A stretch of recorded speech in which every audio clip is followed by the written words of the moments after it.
Europe জুড়ে চলমান record ভাঙা তাপপ্রবাহ নিয়ে নতুন এক গবেষণায় চাঞ্চল্যকর তথ্য সামনে এসেছে। বিজ্ঞানীরা বলছেন, মানবসৃষ্ট জলবায়ু পরিবর্তনের প্রভাব না থাকলে এই ধরনের তীব্র ও দীর্ঘস্থায়ী তাপপ্রবাহ দেখা দেওয়ার সম্ভাবনা অত্যন্তই কম। এমনকি এটি কার্যত অসম্ভব বলেও মনে করছেন অনেকেই।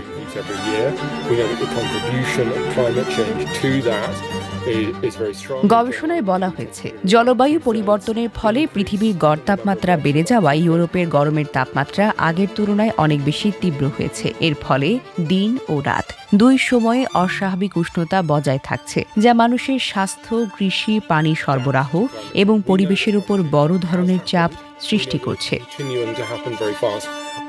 বিশেষজ্ঞদের মতে, অতীতে ইউরোপে তাপপ্রবাহ হলেও বর্তমান সময়ের মতো ব্যাপক ও দীর্ঘস্থায়ী তাপমাত্রা বৃদ্ধির ঘটনা ছিল অত্যন্তই বিরল। শিল্পায়নের পর থেকে কয়লা, তেল, গ্যাস পোড়ানোর ফলে বায়ুমণ্ডলে গ্রিনহাউস গ্যাসের পরিমাণ বেড়েছে, যার সরাসরি প্রভাব পড়েছে বৈশ্বিক জলবায়ু ব্যবস্থায়।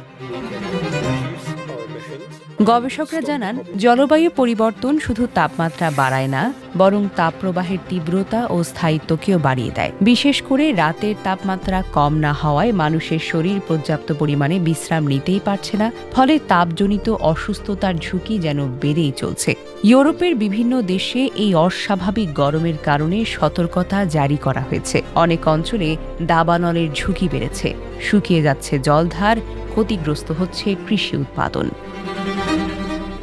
বিজ্ঞানীরা সতর্ক করে বলেছেন, ভবিষ্যতে বৈশ্বিক উষ্ণতা নিয়ন্ত্রণে কার্যকর পদক্ষেপ নেওয়া না হলে এই ধরনের চরম আবহাওয়ার ঘটনা আরও বেশি ঘন ঘন এবং আরও ভয়াবহ আকারে দেখা দিতে পারে। তাদের মতে, বর্তমান তাপপ্রবাহ প্রকৃতির স্বাভাবিক পরিবর্তনের অংশ নয়, বরং এটি দ্রুত পরিবর্তনশীল জলবায়ুর একটি স্পষ্ট উদাহরণ।